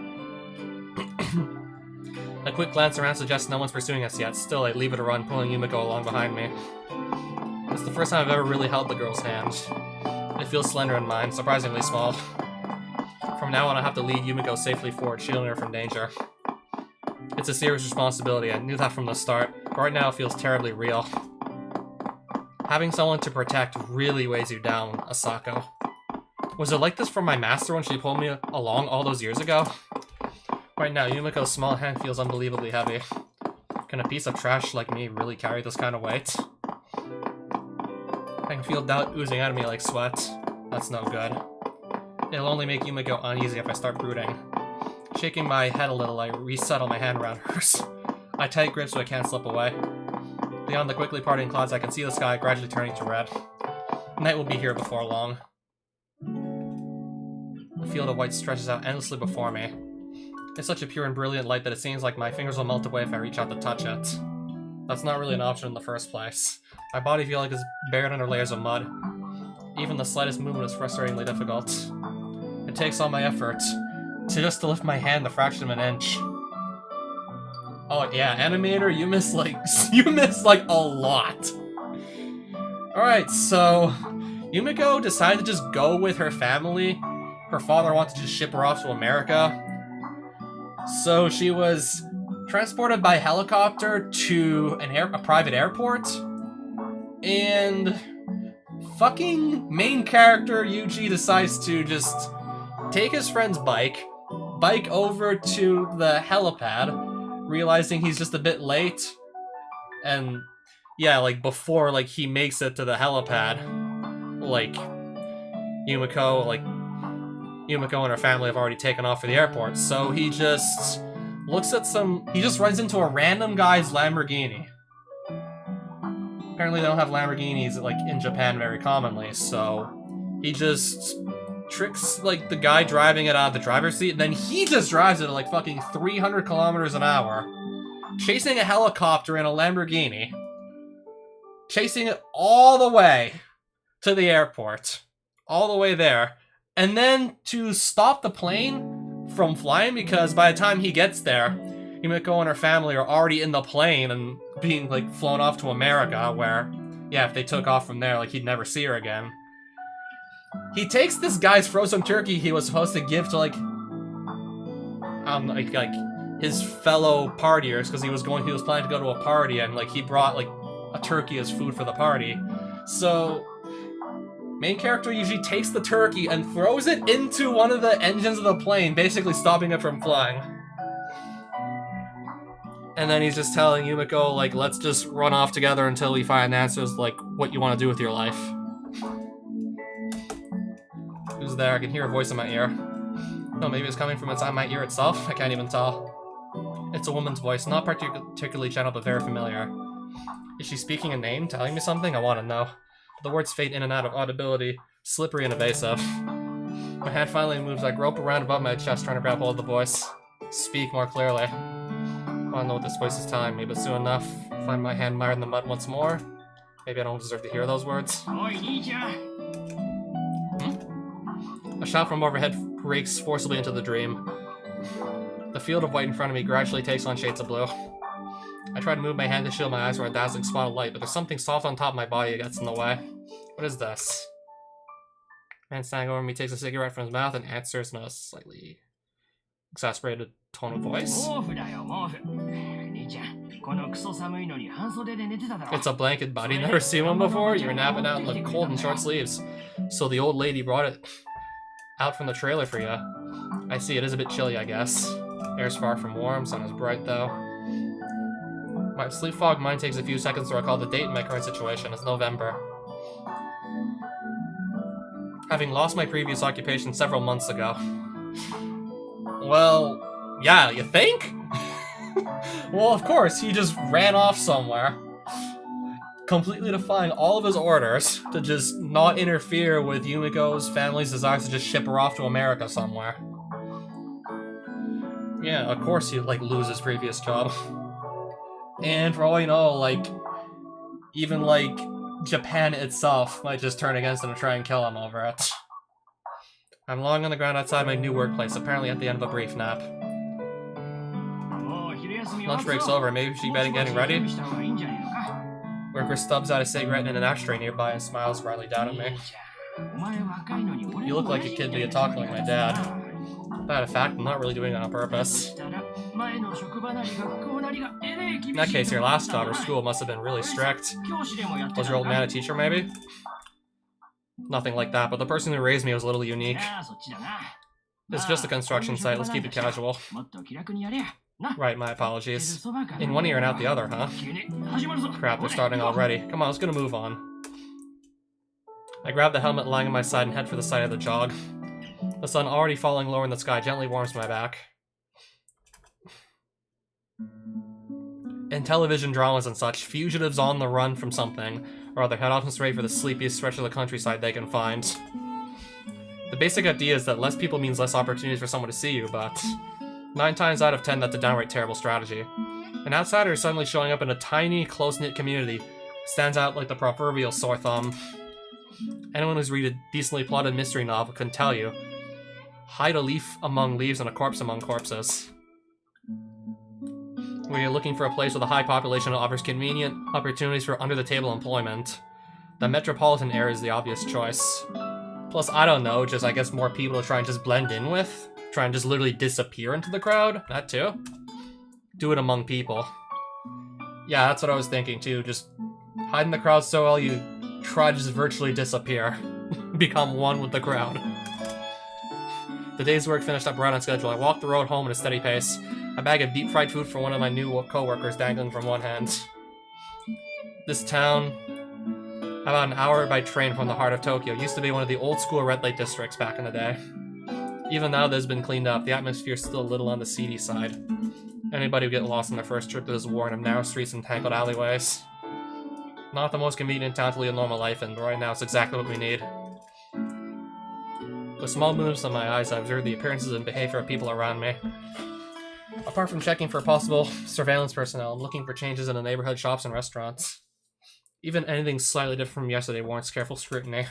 Although it's pure habit by now, that still involves a good deal of mental focus and emotional strain. Honestly pretty rough when I'm coming home physically exhausted from a long day of manual labor. Still, letting down my guard isn't an option. We're tucked away pretty discreetly here, but there are definitely people looking for us, and a single coincidence could completely overturn the status quo. Quietly repeating that fact to myself, I take yet another look around. I overlap my memorized image from yesterday with the street before my eyes and compare the two carefully. About 15 minutes walking distance from the station, I slip through a pair of alleyways and enter a small apartment building. There are more straightforward routes home, but I've been deliberately taking a tangled path to make life a little harder for anyone who tries to follow.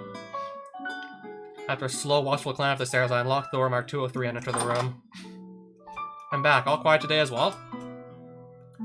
When I opened the door, I'm immediately greeted by a relieved face.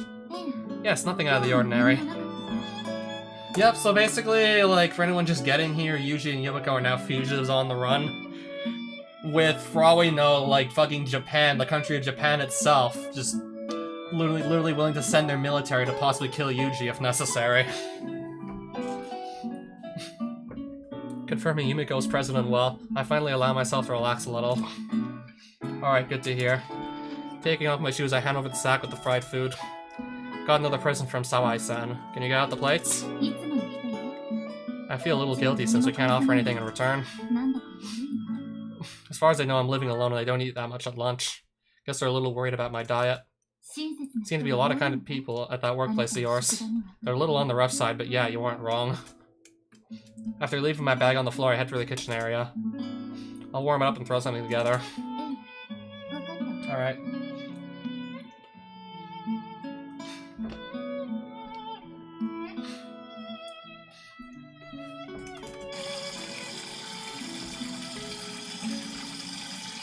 The cold water falling onto my hands feels like a sign of the changing seasons. Autumn may linger a while longer by the calendar, but soon it'll be winter in all but name. That you, Amane? Yeah, I got Sakaki out of there. Sorry about the hassle. I'll be getting in touch again at some point. But I had Sakaki throw her cell away. Keep in mind, we won't be able to answer calls from your end for the moment. Also, tell Sachi I'm sorry about the bike. I'll compensate her as soon as I get the chance. As soon as you get the chance. Where the fuck are you? Relative to Mahama Academy now. Like, how far away are you at this point? How are you gonna compensate? I don't know, maybe just like, okay, maybe you can just wire Sachi up some more money to just buy another bike. I mean, I guess you can just wire up some more money online, so I guess he... Actually, no, it probably shouldn't be that hard. The others made some real contributions to the rescue operation. I see it ended up causing everyone more trouble. This isn't the time to be feeling guilty. For the moment, let's just focus on getting ourselves somewhere where they can't track us down. I've made some preparations for a rainy day scenario. We'll stop by there first. Still pulling Yumiko along, I looked over to meet her eyes. Don't worry, it's going to be alright, trust me. Okay. She was kidnapped is the next explanation. I arranged a helicopter straight to the airplane, and this is what I get! Are you people brain dead?! I'm very sorry. We never expected the man to execute such an absurd plan. Absurd actually doesn't quite accurately describe it. Dude literally stole someone's Lamborghini, threw his frozen turkey, basically threw a frozen bird into a plane engine. Absurd doesn't describe it. Preparing for the unexpected is your entire damn job, isn't it? Enough excuses. Get out there and bring her back, even if it's the last thing you do! Yes, sir.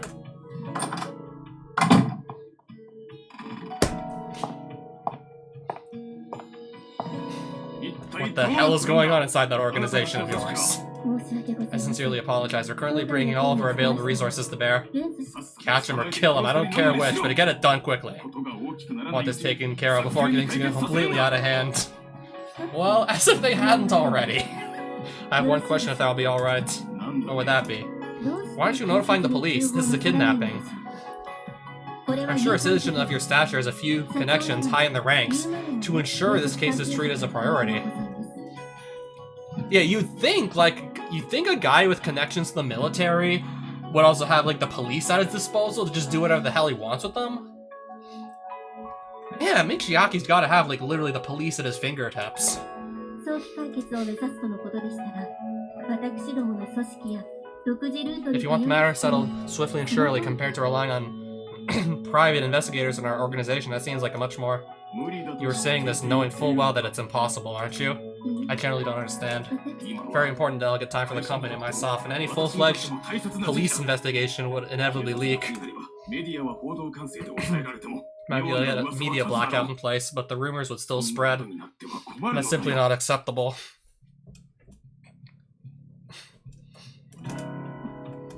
Going to the police isn't an option. Instead of lecturing me about things you don't understand, start looking for a way to resolve this matter as soon as humanly possible. But sir, in the first place, the man responsible for this is your subordinate, isn't he? Stop trying to pass the buck. Get out there and clean up the mess you made. Very well, we will do our utmost. I don't care how hard you try, all I want is results. Yes. A very modest dinner for the day consists of the deep-fried food I brought home from work with sides of boiled spinach and miso soup. We did have some savings for my rainy day fund, but we can't dip into it carelessly with such an uncertain future ahead of us. Our yards got pretty plain as a result. Not that Yumiko's ever breathed a word of complaint.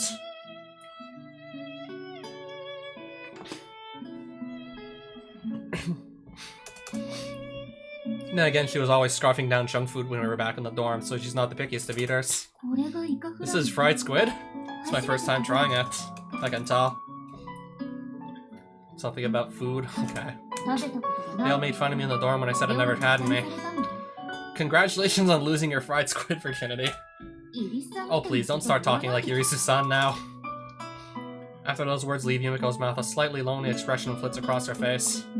I wonder if I'll ever get a chance to wear that uniform again. Since our arrival here, those flashy school uniforms have naturally remained shut up inside our dressers. Unless we manage to get back to Mihama Academy someday, I suppose that's where they're gonna stay. Do you want to? I suppose I do. Someone said that uniform looked nice on me after all. If I hadn't rescued Yumiko, she would have been shipped off to some school overseas. Our old life would have disappeared whether I took action or not.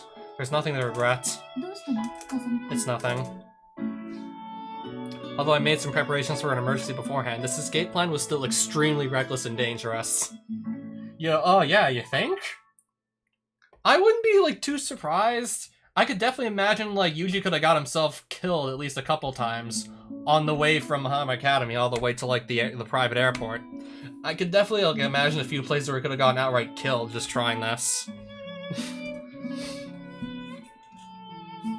Like, Yuji, what the fuck? You could have probably died, like, you could have died, like, so many times for all we know.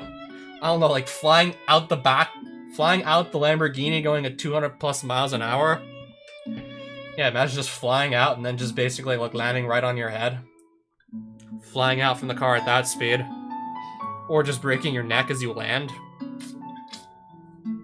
I don't know, if anything had gone differently, like, Yuji wouldn't fucking be alive now, probably.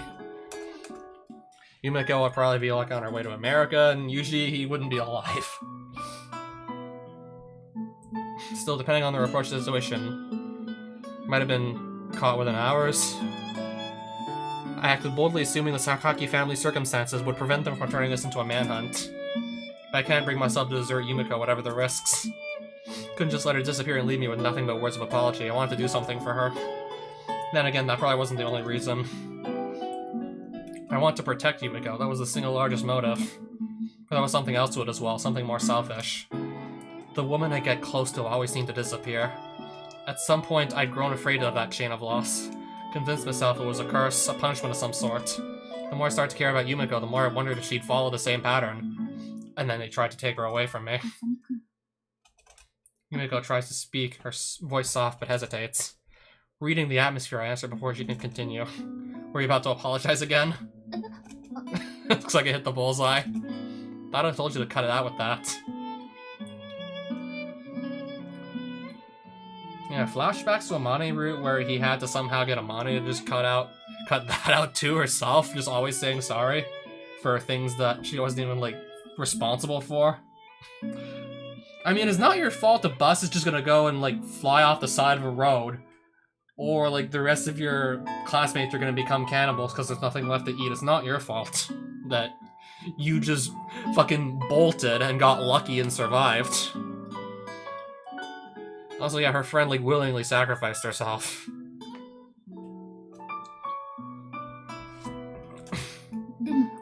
But your life's been completely derailed because of me, and I'm still making you worry about Yumiko. I interrupt her halfway through a sentence with a slightly forcible tone. I decided to protect you and decided to come with me. There's nothing to be ashamed of and nothing to apologize for. Kusami-kun? Look, Yumiko, you're finally your own person now, so for the moment, why not think about yourself? I'd imagine you've got a pretty decent backlog to work through on that front. Yes, you're right. Probably came off as pretty pompous there, but those words are directed at myself as much as her. What's driving me forward right now? It's absolutely true I want to protect Yumiko and do what's best for her. And underneath those clear feelings, there's a number of hazier emotions I don't understand myself. When I took her out of that plane, I told her we'd search for an answer. I thought it was the word Yumiko needed to hear most after all those years lost in the fog, but I'm starting to think that applies just as much to me. Here, Yumiko, eat that one too. Right. Gonna try and keep the pensive reveries to a minimum for now.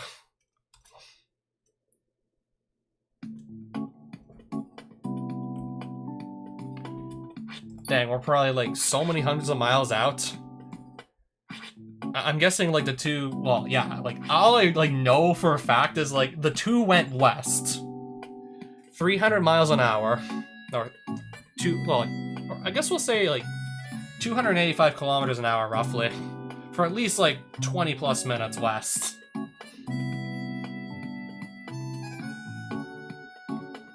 I'm trying to think like exactly how far out I might have gone. Those two.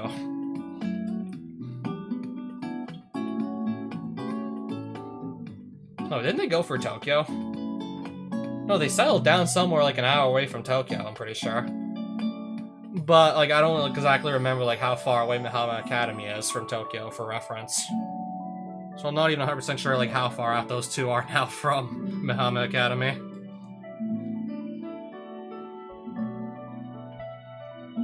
But, yeah. To believe that the plan with the frozen turkey worked. And now they're just basically fugitives on the run, and then, of course, there's, like, still more of the Yumiko route to do. Until, yeah, next time, of course. So yeah, that'll be it for tonight.